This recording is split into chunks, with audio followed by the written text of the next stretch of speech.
سلام و درود خدمت تمام شما بینندگان عزیز که به رسانه شهر نوین خوش آمدید.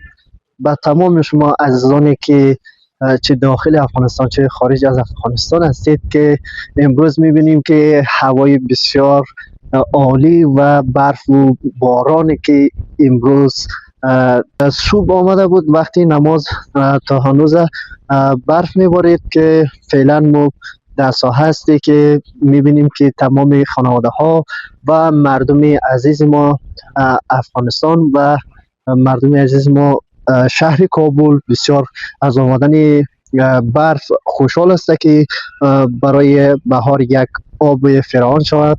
برای خانواده یک توصیه میکنیم که از خود را از سردی هوا حفظ نماید که باید در گرمی هوا و لباس های گرم و جاکت های گرم را باید بپاشد تا که حفظ شود که مریضی دچار مریضی نشود.